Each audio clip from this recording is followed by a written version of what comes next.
आइए अब हम उन श्रद्धालुओं के अनुभव जानते हैं जो जगत गुरु तत्वदर्शी संत रामपाल जी महाराज जी से दीक्षा प्राप्त कर चुके हैं तथा उनके द्वारा बताए गए भक्ति मार्ग पर चल रहे हैं। सर नमस्कार।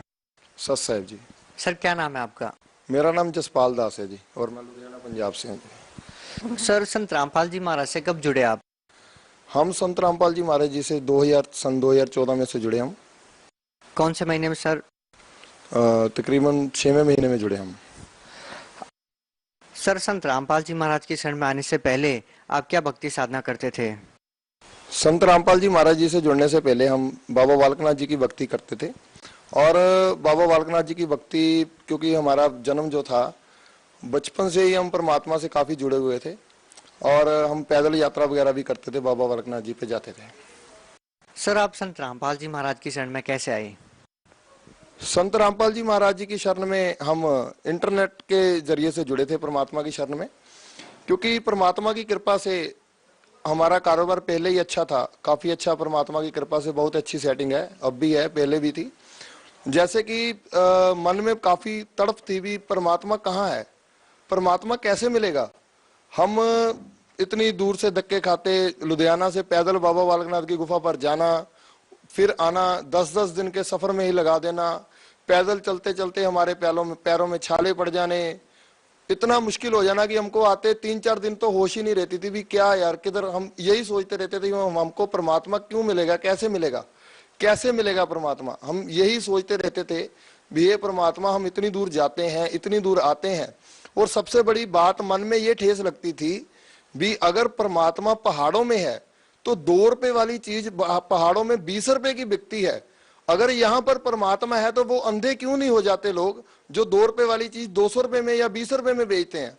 और भीड़ के समय वहां पर जो 10 रुपए 100 रुपए या 200 रुपए नाइट वाला कमरा 5-5 हजार रुपए नाइट में चल रहा है, क्या चक्कर है, ये परमात्मा है या कोई ड्रामेबाजी है। यही चक्कर में हम सोचते रहते थे कि परमात्मा हमको कहाँ मिलेगा, कैसे मिलेगा। और कई बार तो ऐसे मन में आ जाता था भी हे परमात्मा, मेरा सब कुछ ले लो, जो आपने मेरे को दे दिया है वो भी ले लो, लेकिन मेरे सामने आ जाओ, मुझको पता तो लग जाए परमात्मा है कौन।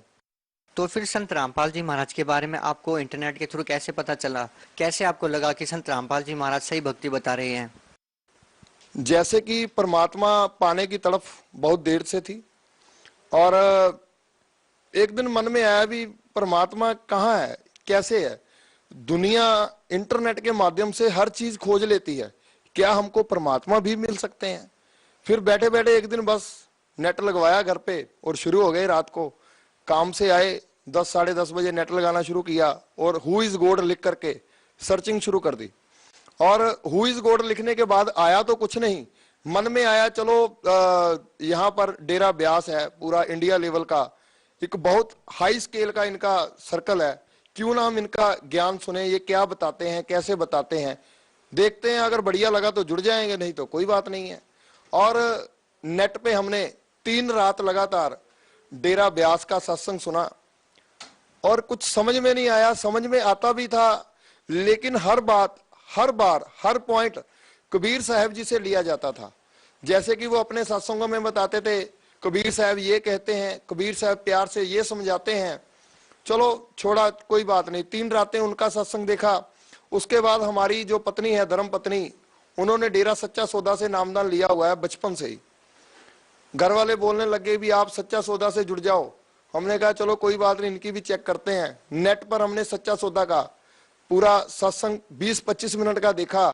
सत्संग देखने के बाद जब उनकी ड्रामेबाजी देखी तो हमको समझ नहीं आई। एक तरफ वो बोल रहे थे भी अपना एक सादगी से जीवन जियो, अच्छे तरीके से जीवन जियो, और बाद में वो कहते I am a love charger, तो हमारी समझ से बात बाहर हो गई। उसके बाद जब मैंने इनका हमने सत्संग सुना तो ये भी यही बता रहे थे भी कबीर साहब ये कहते हैं, कबीर साहब वो कहते हैं। फिर मैंने सोचा अगर सभी तरफ कबीर साहब हैं तो क्यों ना हम कबीर साहब को फॉलो करें।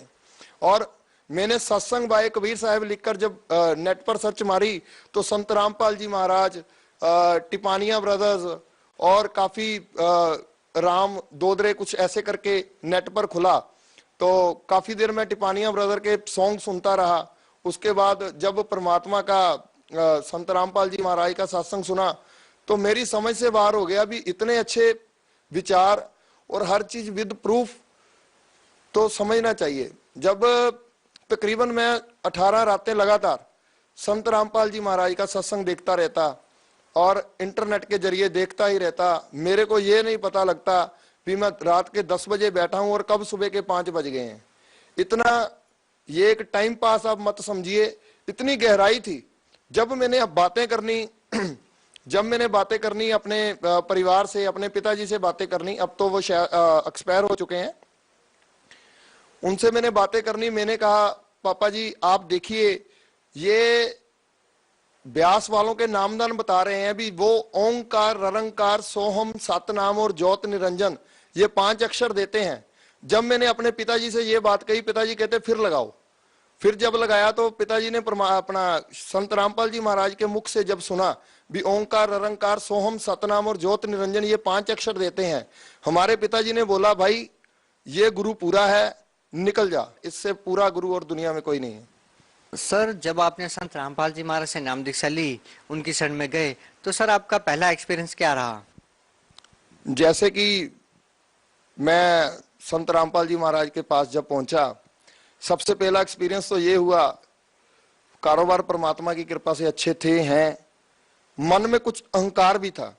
मैं स्टेशन पर पहुंचा, बरवाला के बारे में पूछा, वो कहते हैं जी एक पैसेंजर जाती है जी लुधियाना से बरवाला। हमने सोचा भाई हम पैसेंजर पे नहीं जाएंगे, ये सच्चाई है, इसको मजाक मत समझिएगा। हमने कहा भी हम पैसेंजर पर नहीं जाएंगे, हम तो फास्ट ट्रेन पर जाएंगे। हमारे इतने दिन कैसे बुरे हो गए, हम पैसेंजर पर सफर करने शुरू कर देंगे, क्योंकि मन में अहंकार बहुत था। क्योंकि जुड़े ही पहले ऐसी जगह थे जहां पर मान बढ़ाई, बहुत फर्स्ट पॉइंट मान बढ़ाई होती थी, हमने ये करना है, हमने वो करना है। हमने टिकट ली, अंबाला पहुंचे, अंबाला से फिर बाय बस हम संत रामपाल जी गुरु जी के पास पहुंचे। वहां पर जाकर सत्संग सुना, ज्ञान को समझा, उसके बाद कुछ भक्तों से डिस्कस हुआ। फिर जब हम नाम दीक्षा लेकर संत रामपाल जी महाराज जी के पास गए उनके दर्शनों के लिए, तो संत रामपाल जी महाराज बोले आ गए, आपको तो बहुत जल्दी थी, आप तो एसी ट्रेन में जाने वाले थे। हमारा तो आंसू निकल आए, हे परमात्मा ये कहां तक आपने तारे जोड़ रखी हैं। आज मैं पहली बार जिंदगी में आया हूं और मैं लुधियाना से चल रहा हूं, मैं आपसे कब का टच हूं। वो बोलने लगे संत रामपाल जी महाराज, अरे आ गए तुम तो भगत जी, बहुत लेट हो गए, परमात्मा जानता हम कैसे पहुंचे यहाँ। सर संत रामपाल जी महाराज से नाम दीक्षा लेने के बाद आपको और क्या लाभ मिले? लाभ देखिए जी, पैसे का लाभ या और भी जो भी लाभ थे, ये तो परमात्मा की कृपा से पहले ही बहुत थे। लेकिन एक बात मैं ये भगत समाज से कहना चाहता हूं, ये एक पहला इंसान है, पहले भी बहुत लोग आए हैं और आ रहे हैं, दिन ब दिन करोड़ों की दुनिया में, करोड़ों की अपना लाइन में संगत आ रही है। मेरे साथ क्या हुआ, परमात्मा ने अपना वादा पूरा किया। मैंने पहले कहा, हे परमात्मा मेरा चाहे तू सब कुछ ले ले, लेकिन मुझको पता लग जाए भी परमात्मा है कौन। संत रामपाल जी महाराज जी से जुड़ने के बाद मेरा काम दिन ब दिन डाउन होना शुरू हो गया, लेकिन मैं अपनी जगह से नहीं हिला। मेरे घर वाले, मेरी वाइफ, मेरे सभी रिश्तेदार बोलने लगे तेरा दिमाग खराब हो गया, तू गुरु जी के पास चला गया, तेरा कारोबार डाउन हो गया, पापा हॉस्पिटल में दाखिल हो गए, एक्सपायर भी हो गए, तू इनको छोड़ दे। मैंने कहा नहीं भाई, वो वादा पूरा कर रहे हैं, मैंने बोला है चाहे मेरा सब कुछ चला जाए लेकिन मेरे को परमात्मा की नॉलेज आ जाए। जब अब तकरीबन 1.5 साल हो गया मेरे को नाम दीक्षा लिए हुए, अब परमात्मा की कृपा से मेरे पास सब कुछ है, सारी सेटिंग हो चुकी है, जो भी किसी का लेना देना सब खत्म हो चुके हैं, अब परमात्मा की कृपा है, कारोबार भी अच्छा चल रहा है। सर बरवाला की घटना के बाद आपको कभी लगा, आपको इस प्रकार की कोई शंका हुई, कहाँ मैंने संत रामपाल जी महाराज को गुरु बना लिया, उनके ऊपर तो बहुत सारे आरोप लग गए, अब वो जेल में है, कभी आपको फील हुआ कि संत रामपाल जी महाराज को गुरु बनाकर आपने गलती की?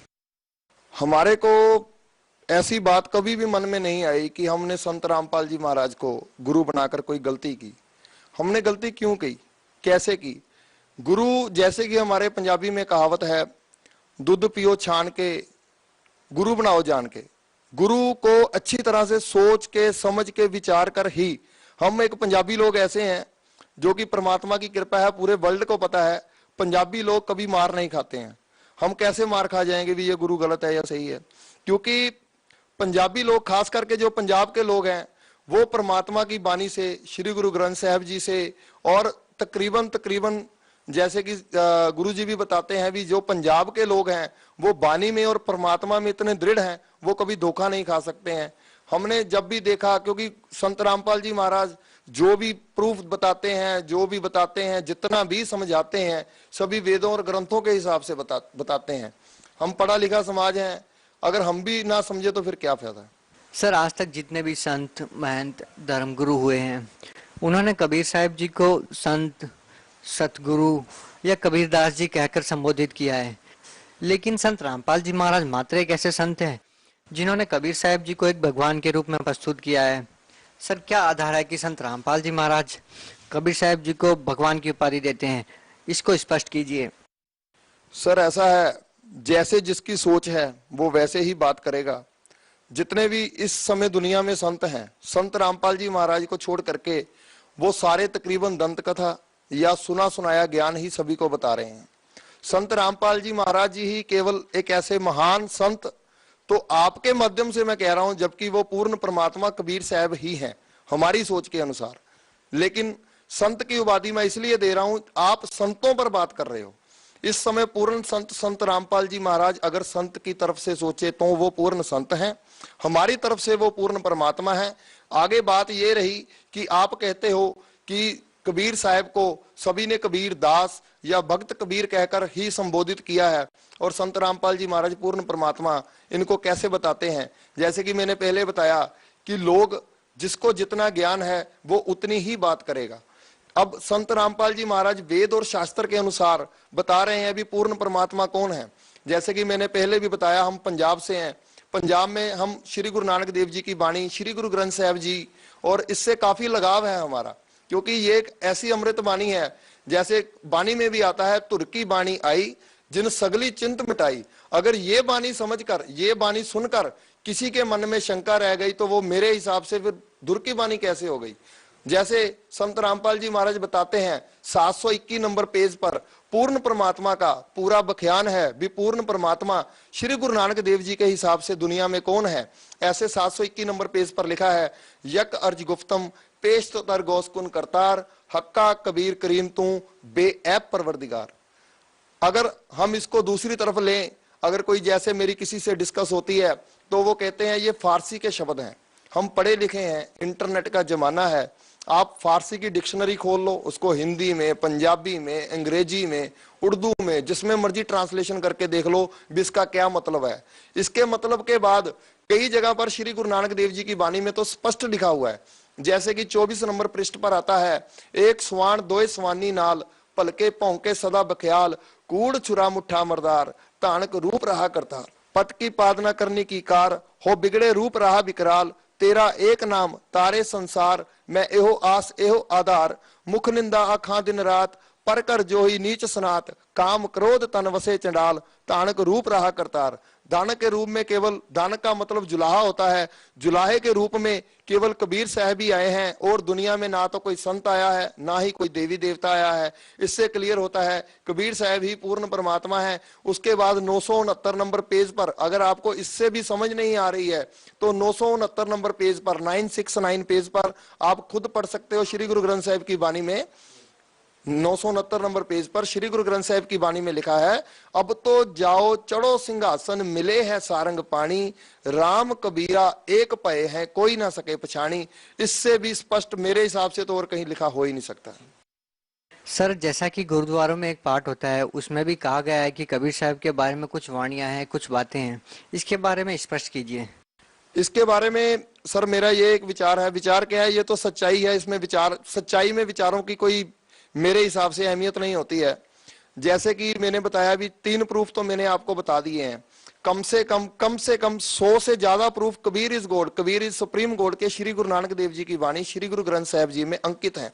जैसे कि वहां वाणी में रोज आरता होता है, देवी देवताओं की आरती होती है, पूर्ण परमात्मा का आरता होता है। उसमें बताया जाता है, सुन संध्या तेरी देव देवाकर, अदपत आद समाई, सिद्ध समाद अंत नहीं पाया, लाग रहे शरनाई, ठाडा बर्मा निगम बिचारा, अलख न लखया जाई, तत् का तेल नाम क्या बाती, दीपक ले उजियारा, जोत लाए जगदीश जगाया, बूझे बूझन हारा, पंजे शब्द अनाहद बाजे, संगे सारंग पानी, कबीर दास तेरी आरती कीनी, निरंकार निर्वाणी, गोपाल तेरा आरता, जो जन तुमरी भगत करनते तिनके काज सवारता। इससे बड़ा प्रूफ मेरे हिसाब से पूरे वर्ल्ड में, पूरे ब्रह्मांड में नहीं हो सकता है। सर, संत रामपाल जी महाराज ने आप लोगों को शास्त्रों की इतनी गहरी जानकारी प्रदान की है। संत रामपाल जी महाराज से नाम दीक्षा लेने के बाद आपके जीवन में बहुत सुधार हुआ, आपकी आर्थिक स्थिति में सुधार हुआ। उसके बावजूद एक संत के ऊपर इतने सारे आरोप लगना क्या बखान करता है? इसके बारे में क्या कहना चाहेंगे? इसके बारे में तो मैं ये कहना चाहता हूँ कि जैसे बेसिकली मैं बार बार एक ही बात बोल रहा हूँ, हम पंजाब से हैं। श्री गुरु ग्रंथ साहिब जी पर हमारा पूरा, जैसे कि हमने बानी शुरू से ही बानी में जुड़े हुए हैं, और ऐसा भी था अभी जैसे हम कोई भी बानी सुनने लगते थे तो सारी सारी दिहाड़ी परमात्मा की बानी सुनते रहते थे। अगर आप अब बात कर रहे हो भी संत रामपाल जी महाराज पर इतने ब्लेम है, इतने सब कुछ लग चुका है, मैं किसी के साथ मिलाप नहीं कर रहा। आप ये मत सोचिए मैं किसी के साथ कंपैरिजन कर रहा हूं।